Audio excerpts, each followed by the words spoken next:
Well, of all of the Blue Jackets games that have been played this season, that was definitely one of them. We're going to talk about that second period mostly on today's Locked On Blue Jackets.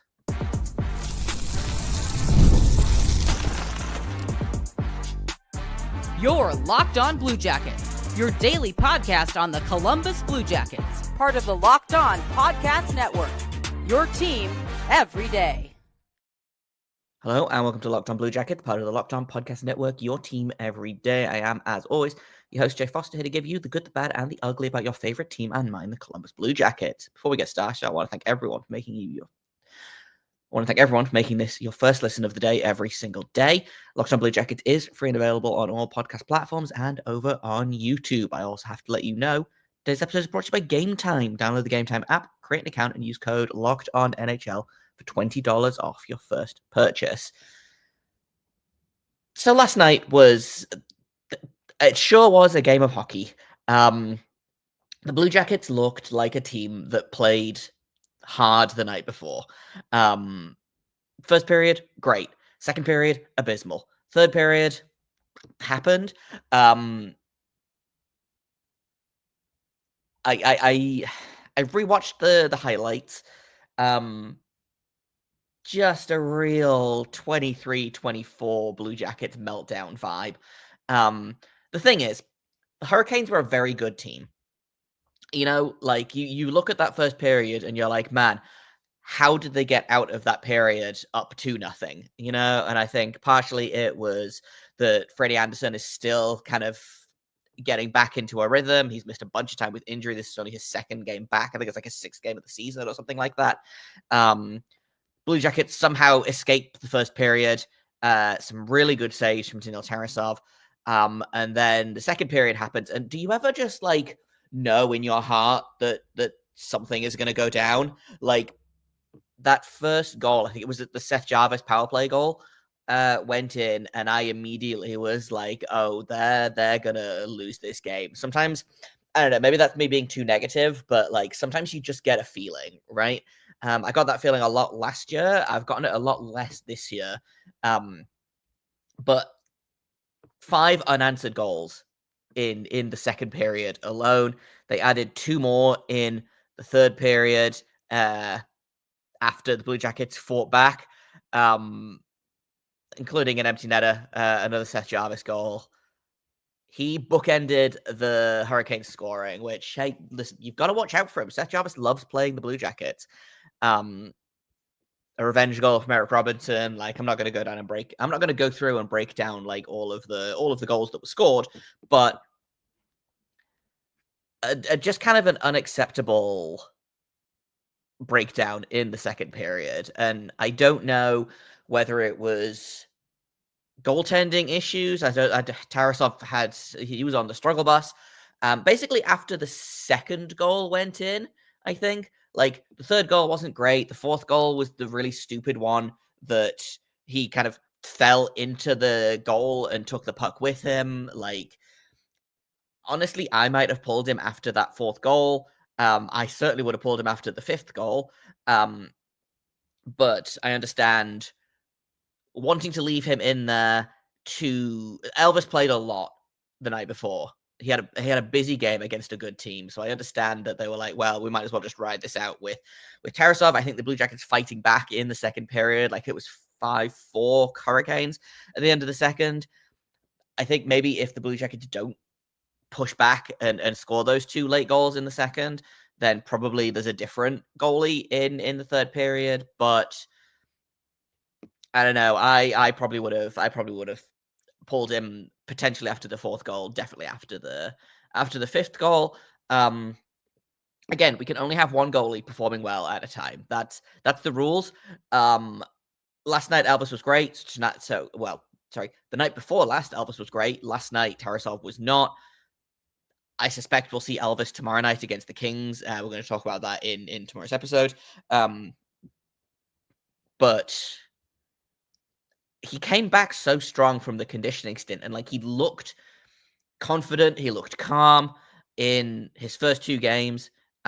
So it was the Philadelphia game and then the New York game as well. And I was like, oh, okay, maybe maybe he's turned a corner. Maybe he's figured something out. And last night he looked great in the first period, and then that goal went in. The first goal went in, and then the second goal went in, and you can kind of see him losing his chill a little bit. I don't remember. I tweeted it out at some point. I was like, he's looking a little bit flaily out there, which is not like super conducive when you're a million feet tall. Tarasov's what, like 6'5", 6'6". You can't be flailing around and just kind of throwing yourself into desperation saves. It's a really clear sign of a goalie panicking and overcorrecting, and he overcorrected a ton, especially after that second goal went in. And that kind of, I think, was his downfall. Was that second goal goes in, and he kind of maybe not loses it a little bit, but I think his confidence starts to dip.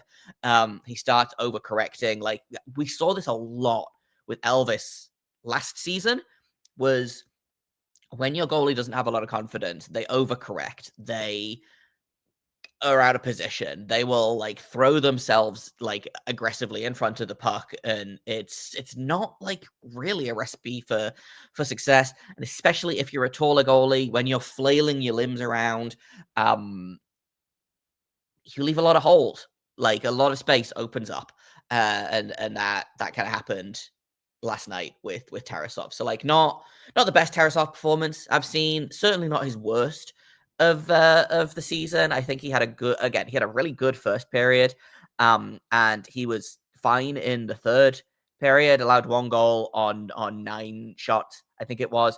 He faced 43 shots in total, so like, or maybe 42, not counting the empty netter. So like, it's not an insignificant number of shots. He made 36 saves on 42 shots. So again, like, not like great stats, all things considered.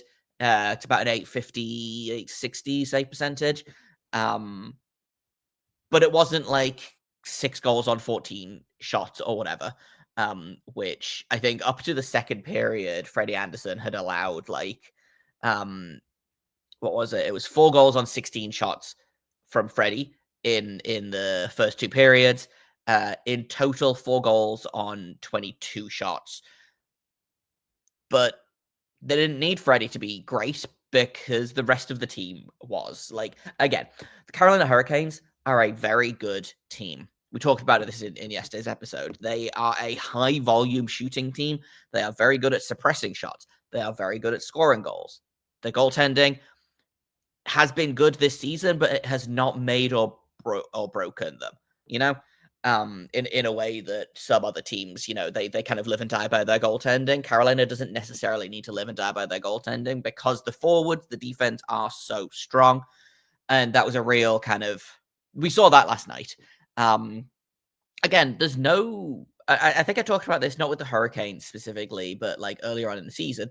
Blue Jackets losing to good teams, like, it's frustrating, but there's no shame in losing to a team like the Carolina Hurricanes. Like, it's a very well-built team. Like, Seth Jarvis is just such a fantastic player. He's going to the Four Nations in a couple of weeks. Jacob Slavin is going to Four Nations in a couple of weeks as well. Like, like I said, it's a good team. They are 10 points above the Blue Jackets in the standings. They hit 30 wins on the season last night. They've only lost 19 games all season. Like, it's a very, very good team. There's no shame in losing, but it is frustrating to lose. And we'll see how they bounce back from this. We're going to talk about the Kings in tomorrow's episode. We'll do a bonus Saturday episode for tomorrow night's game against the Kings. That's an important game. Luckily, the Blue Jackets got some out-of-town help. So I think I covered briefly in yesterday's episode what last night's games were like. And they needed a regulation win in Ottawa versus Boston, didn't really matter who. A regulation win for Detroit over Montreal, and a regulation win for Philadelphia over New York. And they got 2 out of the 3. Boston won in regulation, Detroit won in regulation. The Rangers beat Philadelphia, which has brought them right back into the mix. They've really kind of figured it out over the past couple of weeks. And now the standings are looking a little bit like just a little bit. They're an adventure, shall we say? The Rangers have really crept back into the conversation. The wild card spots right now are held by Tampa Bay and Columbus, both at 53 points. Sitting at 52 points is the Rangers, the Senators, and the Canadiens. The Flyers sitting at 50. The Red Wings sitting at 49. The Penguins, who lost last night to the Ducks, sitting at 48 points. And then there's the Islanders and the Sabres, who are kind of the Sabres. I've kind of mentally dropped them out of the playoffs. They're not mathematically eliminated yet. The Islanders are basically getting there. They're 8 points out. Although they have got 3 games in hand on the Blue Jackets, so maybe they'll figure it out. Unlikely, since they've just decided that they need to do is replace the injured Noah Dobson with Tony DeAngelo, which I don't know will help their inability to score goals or not allow goals. But Lou Lamoriello is going to do what Lou Lamoriello does anyway. There's someone I want to talk about in the next segment, and someone who I have kind of been critical of since they signed him, and to his credit, he is finding out a way to contribute to this team. So we're going to talk about James Van Riemsdyk in just a second here on Locked On Blue Jackets. First, I've got to tell you about Game Time. I love going to live hockey specifically. My wife really loves going to live music. We both love the theater. We both love comedy. And Game Time is the best place to get tickets for all of those things. And they've got a brand new feature, Game Time Picks, which makes it even easier to get great tickets. This feature filters out the fluff to show you only incredible deals on great seats, so you don't have to waste time searching through thousands of tickets. I use Game Time for Sharks tickets all the time. With Game Time Picks, I found some really great deals, and I can see the view from my seat before buying. The pricing is also all in, which means there's no secret fees that get added at checkout, no surprises there. You know what you're paying before you hit the buy button, which is great. Take the guesswork out of buying tickets with Game Time. Download the Game Time app, create an account, and use code LOCKEDONNHL for $20 off your first purchase. Terms apply. Again, create an account and redeem code LOCKEDONNHL for $20 off. Download Game Time today. What time is it? Game time. Welcome back to Locked On Blue Jackets. Let's talk about James Van Riemsdyk, who I said when they signed him, like, I was not looking at him to be a big difference maker. I was not going to sit here and be like, man, you know what? He's going to replace all of the production that they are not going to get from, like, your Johnny Gaudreau, your Patrick Laine, your Boone Jenner, etc. All of whom are missing this season for various reasons. However, he has 20 points on the season in 42 games. I said, listen, I was like, at the beginning of the season, I was like, hey, if you can get like 10 goals and 20 to 25 points from James Van Riemsdyk this season, like, he's playing on a league minimum contract. Like, it's a no risk, all reward signing. He hit 20 points last night, had a goal and an assist against Carolina. He's got 4 goals in his last 5 games. He had 2 against the Sharks. He scored against Toronto the other night, and then he scored last night again against Carolina. He's not playing a ton either. Like, he played under 15 minutes last night. His most ice time this season, I believe, was the other day against the Rangers. He played 16-14. A couple of months ago, he played just over 17 minutes, but like, he's averaging, what is it? He's averaging 12 and a half minutes per game, and he's averaging half a point a game. Like, to me, that's great value. It took him a minute to get there. Jeff Svoboda, Jackets Insider, had a really great fact about Van Riemsdyk. Here we go. His stats per month this season. He had 3 points in October, 2 points in November, 4 points in December, and 11 points so far in January. And there's still a couple of games left to go. So, like, he might even do better than that. I think it helps that he's playing with guys like Kent Johnson. Luca Del Belus has been a really great addition to that line as well. credit to James Van Riemsdyk. He's come into a difficult situation. I think he has been great in the room. By all accounts, he is a really great guy, really nice guy, good teammate, good veteran. But the question was, can he contribute to this team in a meaningful way on the ice? And the answer, it seems, is yes. I still don't know that he is a top 6 player, especially as players start to return from injury. Hopefully Monahan will be back in a week or so. Boone Jenner's going to be back sooner rather than later, by all accounts. They're saying, potentially after the Four Nations break. So he might be back like this time next month, which will be really exciting. And then what does Van Riemsdyk do then? Does he keep his position? Does he drop down in the lineup? Like, my guess is he probably drops down in the lineup, which means his point production will probably drop a little bit. But he is doing what a lot of Blue Jackets have done this season, which is he's taking advantage of the situation that he's been put in.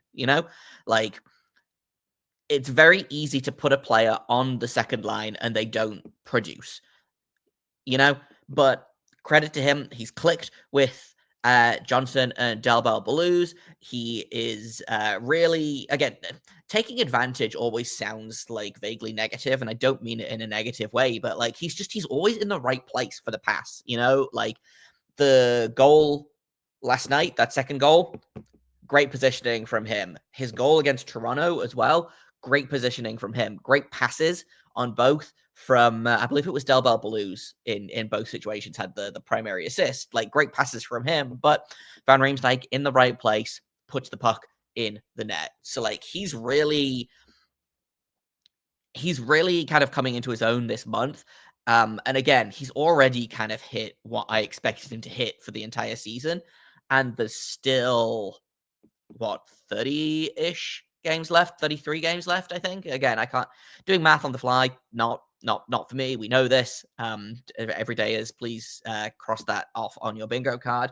But he's doing exactly as expected, veteran, chipping in on the scoring a little bit, and just being around the team, being a good guy, So I don't think he's back next season.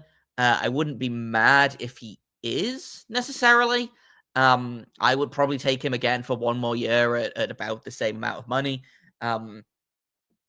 But it's such a low risk contract, and like all of the contracts that are kind of like the JVR, Zach Aston Reese, and Kevin LeBanc are all kind of in that similar place of why not? Aston Reese got rewarded with an extension. I think he's making about 200,000 more next year than he's making this year. Still under $1 million for 1 year, or I think he signed a 2-year extension. Actually, I might be incorrect in that. Maybe I'm getting my extensions mixed up. But he's making under $1 million next year. You can't go wrong, And so I wouldn't be surprised to see JVR get a similar contract. I also wouldn't be surprised if he goes at the deadline to a team that maybe could use a veteran. I still don't know what the Blue Jackets are going to do at the deadline. I see a lot of people saying, do they reward the effort that this team has put in for the first 2/3 of the season by going out and getting like a scoring middle six winger, for example? Do they reward this team by buying in, or do they treat Boone Jenner's return as their trade deadline acquisition? Do they sell pieces for futures? Like, if you can flip Ivan Provorov for a first round pick and then potentially flip that first round pick before the draft for something else, like, I don't know. I'm just kind of throwing things out here. I still think it's likely that Provorov stays.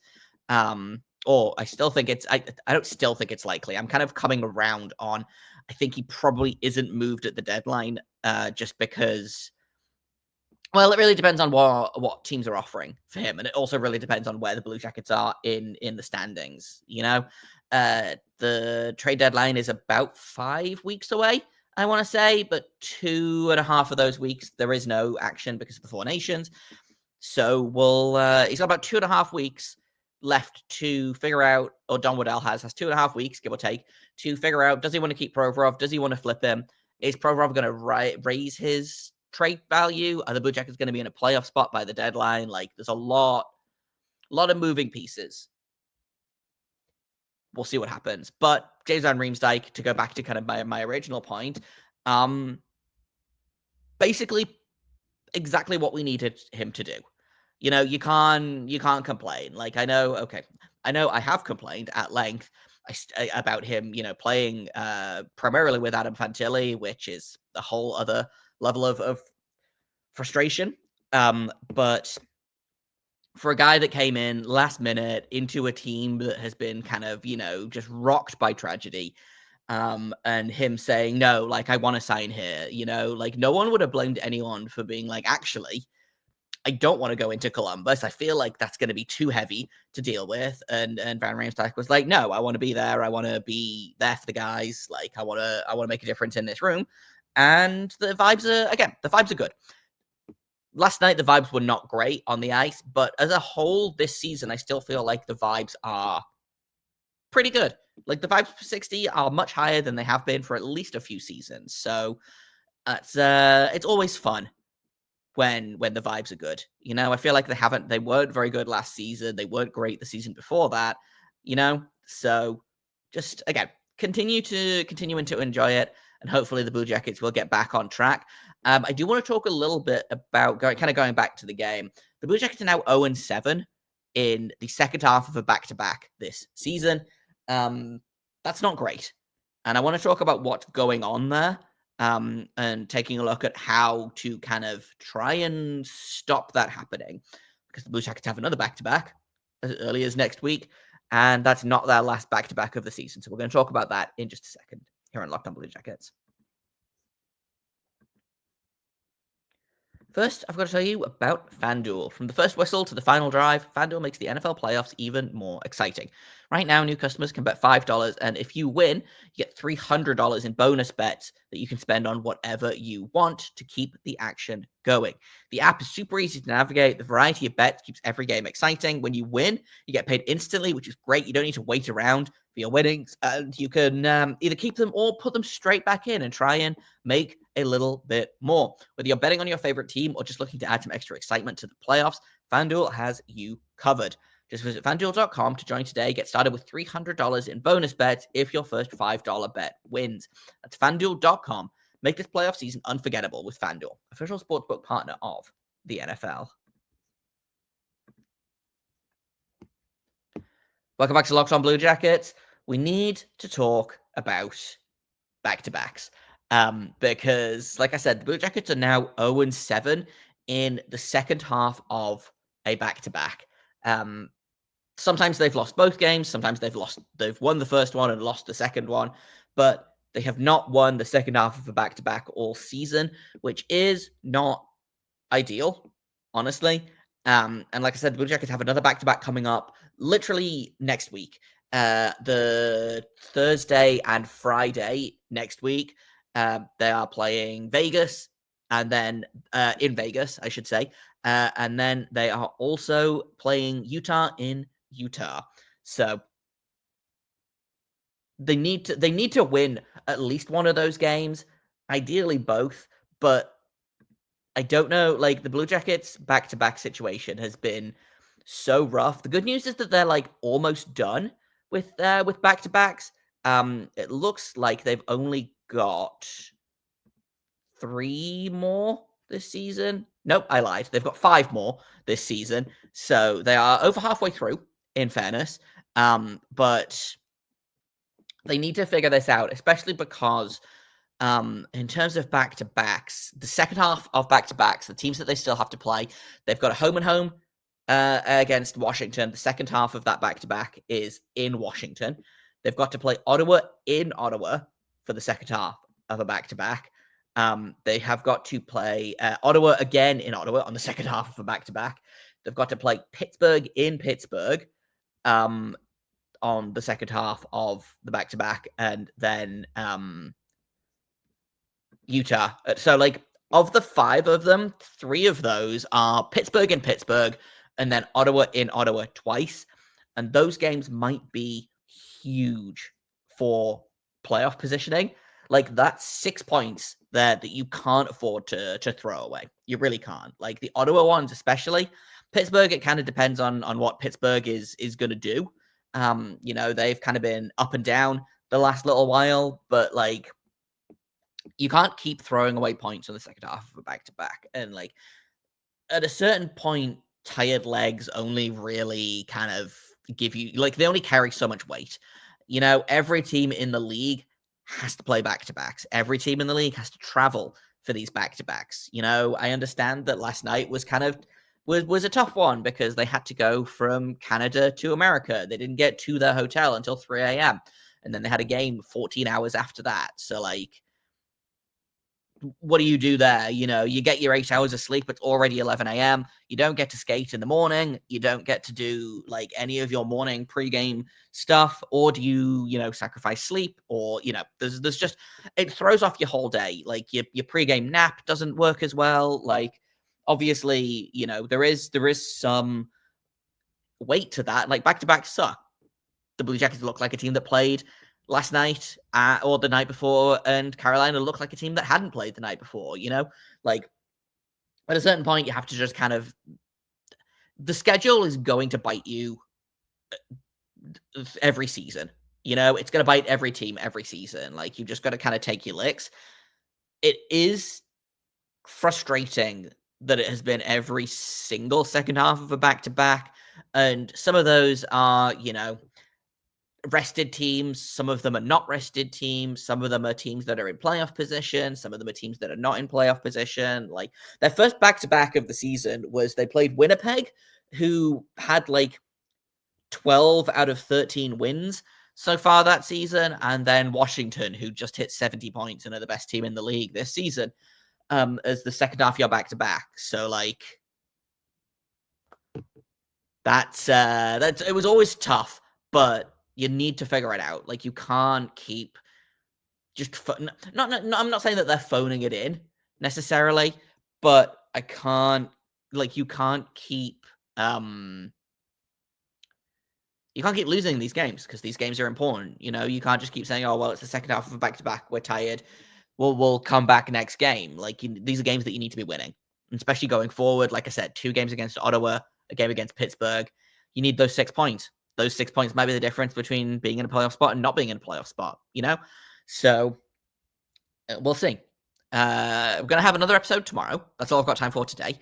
We're going to talk about the Kings tomorrow, how the Blue Jackets can beat them, who's having a good season for the Kings, what's changed since the last time these two teams faced off in, I think, early November it was. So we'll talk about that on tomorrow's episode. Thank you for listening to this episode. For making it your first listen of the day every single day. Locked on Blue Jackets is free and available on all podcast platforms and over on YouTube. And I appreciate you guys sticking with me. You can find me on Twitter at _JacobFoster, JAKOBFORSTER. You can find the show at LO_Blue Jacket. If you have comments, questions, criticisms, email me at lockedonbluejackets@gmail.com. Tomorrow, we're going to talk about the LA Kings. Until then, make sure you stay locked on.